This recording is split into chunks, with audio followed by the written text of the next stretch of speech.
एक रिसर्च के अनुसार दुनिया में बहुत बड़ी संख्या में लोग चिंता और तनाव से जूझ रहे हैं।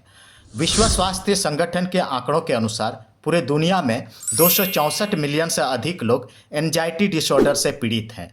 गैलप के 2022 के सर्वे के अनुसार दुनिया भर में लगभग 40% लोग दैनिक आधार पर तनाव का सामना कर रहे हैं। फोर्ब्स हेल्थ वेबसाइट पर छपे एक लेख के अनुसार अमेरिकन साइकोलॉजिकल एसोसिएशन यानी एपीए के स्ट्रेस इन अमेरिका 2022 सर्वेक्षण के परिणामों के अनुसार 66% वयस्कों के लिए पैसा तनाव का एक प्रमुख स्रोत है, जिसमें 57% ने भोजन और किराए जैसे वर्तमान खर्चों को अपने पैसे से संबंधित तनाव का मुख्य कारण बताया। इस समूह के बाकी 43% ने भविष्य के लिए बचत को अपने पैसे से संबंधित तनाव का कारण बताया। लगभग 75% अमेरिकी वयस्कों का मानना है कि हिंसा और अपराध उनके जीवन में तनाव के कारण हो रहा है। एपीए के इसी 2022 सर्वेक्षण में पाया गया कि 21% अमेरिकी वयस्कों ने तनाव के परिणाम स्वरूप पिछले महीनों में भूलने की बीमारी का अनुभव किया। वहीं 20% ने ध्यान केंद्रित करने में असमर्थता की बात कही और 17% ने निर्णय लेने में कठिनाई की बात कही। दोस्तों, यह सर्वे का आंकड़ा अमेरिका जैसे विकसित देश का है, तो बाकी विकासशील देश और अन्य देशों में लोगों के जीवन का आप सहज अंदाजा लगा सकते हैं। इस आंकड़े के अनुसार दुनिया का हर चौथा इंसान किसी न किसी बात से चिंतित है और तनावपूर्ण जीवन जी रहा है। कोई अपने जीवन में जॉब और कैरियर को लेकर चिंतित है, तो कोई भविष्य के जीवन के इनसिक्योरिटी को लेकर, कोई अपने वर्तमान जीवन के परिस्थितियों को लेकर, तो कोई परिवार के सदस्यों के व्यवहारों के कारण, तो कोई बीमारी के वजह से परेशान है और ना जाने कितनी वजहें हो सकती हैं।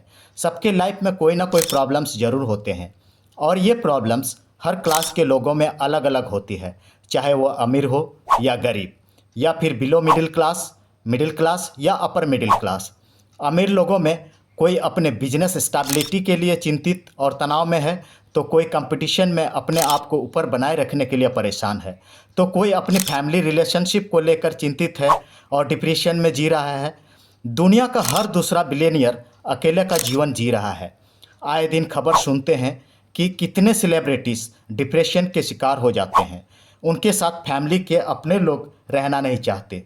दोस्तों, इंसानों में भावनाएं और एहसास होते हैं, जिसके वजह से इंसान को इंसान की ज़रूरत होती है। ऐसे में अकेलेपन का जीवन कितना कठिन होता है, आप सोच सकते हैं।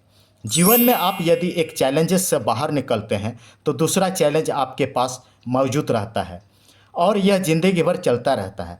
ऐसे में हम अपनी लाइफ में खुशहाल कैसे रह सकते हैं? इन तमाम चैलेंजेस के बाद भी चिंता और तनाव को छोड़कर हम अपने लाइफ को कैसे एंजॉय कर सकते हैं? आज के वीडियो में हम इन्हीं बातों पर चर्चा करेंगे। हेलो फ्रेंड्स, मैं Rakesh Rana 360 life boost YouTube channel में आपका स्वागत करता हूं। चैनल में नए हैं तो चैनल को ज़रूर सब्सक्राइब कर लीजिएगा, क्योंकि इस चैनल पर आपको motivation, health, finance, problem solving ideas और साइंस और टेक्नोलॉजीज़ के वीडियोस मिलते रहते हैं। अब बात करते हैं टॉपिक पर। आज मैं आपको एक किताब द पावर ऑफ नाउ से जीवन में खुश रहने के रहस्यों को बताने जा रहा हूँ। इस किताब ने लाखों लोगों के जीवन को बदला है और लोग खुशहाल जीवन जी रहे हैं। इस किताब के लेखक एकहार्ट टोले ने इस किताब में वर्तमान क्षण की महत्व को बताया है। तो चलिए जानते हैं इस किताब की मुख्य बातें और कैसे यह आपकी ज़िंदगी में पॉजिटिव बदलाव ला सकती है। इस किताब के लेखक एकहार्ट टोले एक आध्यात्मिक गुरु और लेखक हैं। उन्होंने अपने व्यक्तिगत संघर्षों और अनुभवों से यह किताब लिखी है। द पावर ऑफ नाउ को दुनिया भर में एक आध्यात्मिक क्लासिक किताब माना गया है और यह लाखों लोगों के जीवन को सकारात्मक रूप से प्रभावित कर चुकी है। इस किताब का मूल कंसेप्ट है कि हम अपने जीवन का अधिकांश समय अतीत के पछतावे या भविष्य की चिंता में बिताते हैं। इस चिंता के वजह से हम तनावग्रस्त जीवन जीने लगते हैं। रिसर्च बताते हैं कि चिंता के दौरान हमारे शरीर में एड्रेनालिन, कोर्टिसोल तथा नॉर एड्रेनालिन हार्मोन सक्रिय हो जाते हैं, जो शरीर की फाइट और फ्लाइट प्रतिक्रिया को नियंत्रित करते हैं। इन हार्मोन्स के ज़्यादा दिनों तक एक्टिव रहने से ब्लड प्रेशर, दिल की धड़कन का बढ़ना, ऑक्सीजन और ग्लूकोज का अनियंत्रित सप्लाई होना, इम्यून सिस्टम का कमज़ोर होना आदि शारीरिक समस्याएं उत्पन्न होने लगते हैं। इन हार्मोन्स का काम मूल रूप से शरीर को तनावपूर्ण स्थिति से निपटने के लिए तैयार करना है, लेकिन अगर यह स्थिति लंबे समय तक बनी रहती है तो यह फिजिकल और मेंटल हेल्थ के लिए बहुत नुकसानदायक हो सकता है। एखार्ट टोले का कहना है, हम केवल अभी के क्षण में ही सच्ची शांति और खुशी पा सकते हैं। वे बताते हैं कि वर्तमान क्षण में जीना ही जागरूकता और मानसिक शांति का सबसे सरल और शक्तिशाली तरीका है। वर्तमान समय में आपकी जो भी परिस्थितियां हैं उसे ईमानदारी से स्वीकार करना सीखें। वर्तमान का समय, सिचुएशन, माहौल सब कुछ आपका अपना है। उसे ज्यों का त्यों जीना शुरू कर दें। इसे इग्नोर मत करें, उसे स्वीकार करें। और जब आप ऐसा करते हैं तो आपकी लाइफ की आधी समस्या वहीं सॉल्व हो जाती है और आप प्रॉब्लम सॉल्व करने के अभ्यस्त हो जाते हैं। ऐसा करने से आपका कॉन्फिडेंस लेवल भी हाई हो जाता है। किताब में बताया गया है कि हमारे अंदर एक माइंड या अहंकार होता है जो हमें हमेशा चिंताओं, दुखों और नकारात्मक विचारों में उलझाए रखता है। यह अहंकार हमें वर्तमान क्षण से दूर करता है। टोले कहते हैं कि अहंकार हमेशा भविष्य के बारे में चिंतित रहता है या फिर अतीत के बारे में पछताता है। इससे हम वर्तमान की सुंदरता और शांति का आनंद नहीं ले पाते हैं। एखार्ट टोले बताते हैं कि सच्ची शांति और खुशी प्राप्त करने का एकमात्र तरीका है अभी के क्षण में पूरी तरह से उपस्थित होना। जब हम वर्तमान क्षण में होते हैं तब हम अपनी चिंताओं और दुखों से मुक्त हो सकते हैं। टोले कहते हैं कि जब भी आपका मन अतीत या भविष्य की ओर भटकता है तो उसे वर्तमान में वापस लाने की कोशिश करें। अपने श्वास पर ध्यान दें, अपने आसपास के वातावरण को महसूस करें और देखें कि आप कैसे अधिक शांति का अनुभव करते हैं। किताब में माइंडफुलनेस और मेडिटेशन के महत्व पर भी जोर दिया गया है। यह हमें सिखाती है कि हम कैसे अपने विचारों से खुद को अलग कर सकते हैं और अपनी इंटरनल पीस पा सकते हैं। टोले बताते हैं कि मेडिटेशन सिर्फ एक एक्टिविटी ही नहीं है, यह एक जीवन शैली भी है। यह हमें अपने भीतर की शांति को खोजने में मदद करता है।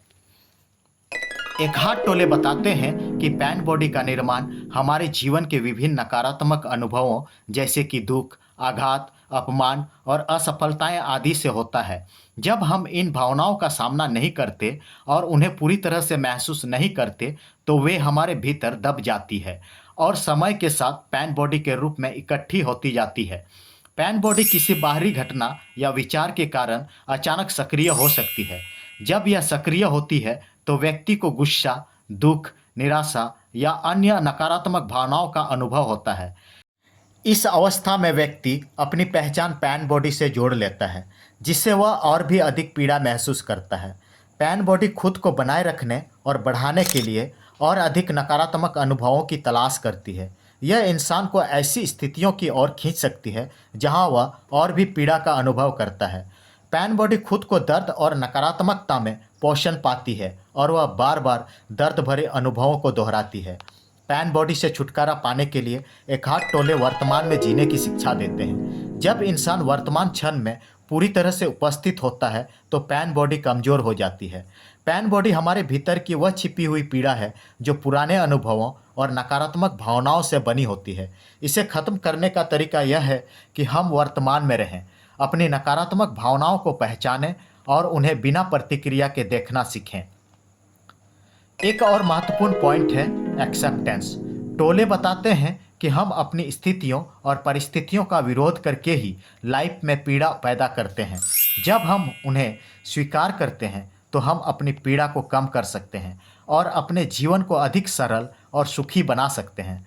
द पावर ऑफ नाउ किताब हमें एक सरल और सटीक मैसेज देती है। अगर हम वास्तव में खुश और संतुष्ट रहना चाहते हैं तो हमें अपने वर्तमान स्थिति को पूरी तरह से स्वीकारना और उसमें जीना सीखना होगा। इस किताब के विचार न केवल आध्यात्मिक रूप से गहरे हैं बल्कि प्रैक्टिकल भी हैं। द पावर ऑफ नाउ एक ऐसी किताब है जो हमें सिखाती है कि हमारी खुशियाँ और शांति ना तो अतीत में है और ना ही भविष्य में है, बल्कि वह हमारे हाथों में है और हमारे प्रेजेंस में है। दोस्तों, द पावर ऑफ नाउ पर आधारित आज का वीडियो कैसा लगा कमेंट करके ज़रूर बताइए। अगर आप इसी तरह की बेस्ट सेलिंग किताब का शॉर्ट रिव्यू चाहते हैं तो उस किताब का नाम कमेंट सेक्शन में टाइप करके दे सकते हैं। मैं उस किताब की सरल विश्लेषण करके वीडियो दे दूंगा। वीडियो अच्छी लगी हो तो लाइक और शेयर करना ना भूलें। मिलते हैं नेक्स्ट वीडियो में। धन्यवाद।